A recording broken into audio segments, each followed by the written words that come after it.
The big question for the day is, who is this guy? Odds are, if you're watching this right now, you're a pretty big Mario fan like myself, and you've been wondering the same question for so long now, you don't even know what to do with yourself. Like, literally, you're shaking in your chair, thinking about where's Mario. But of course, as new Nintendo Directs arrive and we sit and watch, clutching our Super Mario mushroom plushie, we sit on our couches hoping to see the next big Mario game revealed, and we get Fire Emblem. No, but like on a serious note, how do we now expect Fire Emblem in every single Direct more than Mario? Like the flagship mascot. How is this possible? How did we get here? Now, before I get attacked by everybody talking about Nintendo Land, we're getting Mario. We got the Mario movie and Mario Rabbids DLC this year and Mario Kart 8 DLC this year, even though it came out like 10 years ago on the Nintendo Wii U.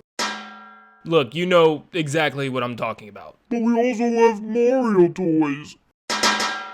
So after that last Direct wrapped up, a lot of people were actually not happy with the fact that there was really no Mario once again, especially having an extremely low Mario year such as last year. In fact, if you didn't know, last year was one of the years with the least amount of Mario games.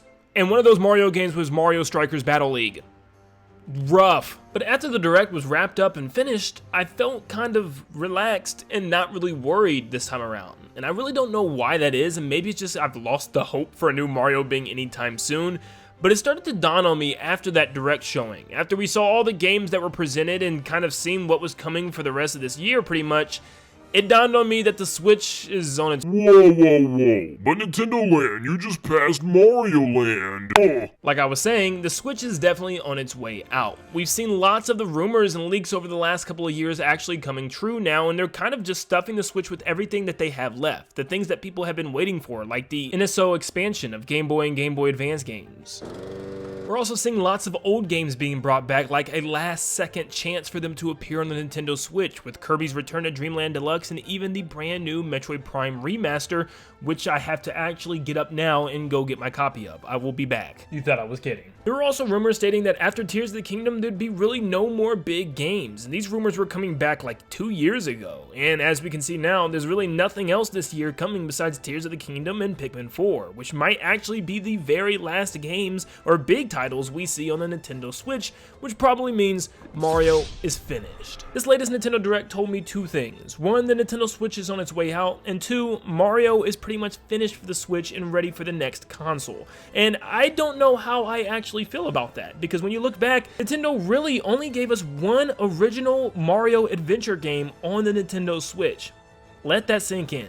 I truly don't think we've ever had a console with less Mario games. I mean, if you date all the way back to like the GameCube was the last one, because the Wii had Mario Galaxy 2, and even New Super Mario Bros., and the Wii U had Mario 3D World and New Super Mario Bros. U, at least a new 2D and a new 3D Mario game. But the Switch decided to not give us a new 2D Mario game. It was New Super Mario Bros. U, but this time it included Luigi U. Hooray. Look, I am not denying that there are a lot of Mario games on the Switch, for crying out loud. I get it. Yes, there are a lot of ports of games that we played hundreds of times in the past, and lots of spin-offs of very mediocre spin-offs, but spin-offs of Mario sports games and Mario parties, which is expected on every single console, and every single past console has gotten them. In fact, GameCube had 4 of them, and the Nintendo 64 had 3. So it's just like, there's nothing special going on the Switch, and all those games were original Mario parties, not ones where they took old past games and boards and brought them back. Now yes, thankfully we did also get a brand new Mario Maker, but once again, it was a lot of what was in Mario Maker 1 with some new additions. It was a sequel. Yes, I'll even count it as a new Mario game, but we also had Mario Maker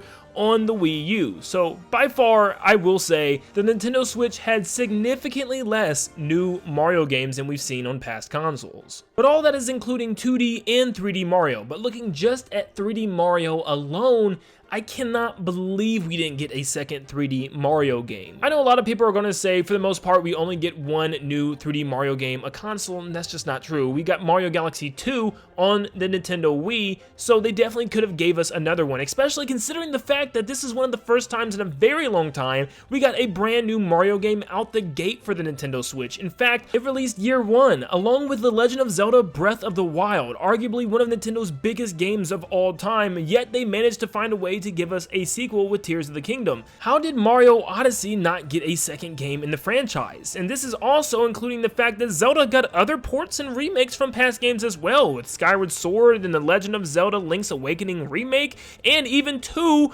Hyrule Warrior games. So how in the world is Mario not able to get out another Mario Odyssey 2 with also all of its spin-offs? I think Nintendo knew that the next big Mario game was going to be something very expansive and something that we haven't seen before, which I actually think that's what's happening. And I think Nintendo knew this, and they didn't have plans for Odyssey 2. So they knew that this next big Mario game could be a launch title for the next console, but they wanted to take some time to work on it, and they were going to need something else Mario related in the meantime. So what they went with was Bowser's Fury, a small addition to Mario 3D World to tie players over for a couple of years. But personally, I don't know how they're just going to leave Mario Odyssey and move on to the next game with so much left on the table. Mario Odyssey incorporated a brand new mechanic with Cappy that changed Mario forever. It allowed Mario to not only turn into enemies but other objects around each and every world, which is an awesome idea, and a lot of people wanted to just see more of it. So adding additional DLC worlds and extra captures, or maybe even a Mario Odyssey 2, felt very reasonable since all the assets were there and all they had to do was add a couple of new enemies and a couple new worlds, and this could have been an easy sequel. But Nintendo decided not to do that, which is still very odd to me. They said, man, forget Mario Odyssey 2, we giving y'all Mario Odyssey poo. Look, man, I ain't gonna lie to you, that was just terrible. I mean, just because it rhymed don't mean you should. So I think this next Mario game is going to be cooking up some heat, and we've talked about how they could go open world and kind of take the elements that they used in Mario 3D World's Bowser's Fury mode and incorporate it into a larger, bigger world that's more of an expansive game of its own. If we do still somehow see a Mario game on the Switch, I think it would have to be this holiday season, and it would probably be a 2D Mario game. I think that's the last opportunity we get, because right now I think Nintendo's eyes are on the future. But wait, we still have the Mario movie, possibly the biggest Mario announcement of the year. Please don't hurt me. Hold up, wait a second. You might be onto something here. Wait, really? For the longest time, we thought Nintendo was going to announce a new Mario game prior to the movie coming out, so that way people were excited after watching the movie they could get the game shortly after. But maybe Nintendo's strategy is instead waiting for the movie to come out and then announcing the Mario game to start generate that hype train starting at the movie. Think about it. This Mario movie and Tears of the Kingdom are the only 2 things that Nintendo's thinking about right now leading out with the Nintendo Switch. Everything else is just smaller titles to them, and these are their big hitters. And they know after the Mario movie and after Tears of the Kingdom, there's not much left, and people are going to go crazy when this Mario movie comes out, and there's going to be fans that, believe it or not, aren't big video game fans of the Mario Brothers, and they actually watch this movie and then want to go play a Mario game afterwards. So what better time than to wait after the movie to announce the Mario game to have all that promotion and lead up until the game actually releases. Not only will this movie help to promote the next big Mario game, this will also help to promote the next Nintendo console. Nintendo's smart about this, and they probably planned things accordingly. Planned for this movie to release when it did, because remember, initially it was delayed. This movie was supposed to come out a year ago, and they delayed it a year.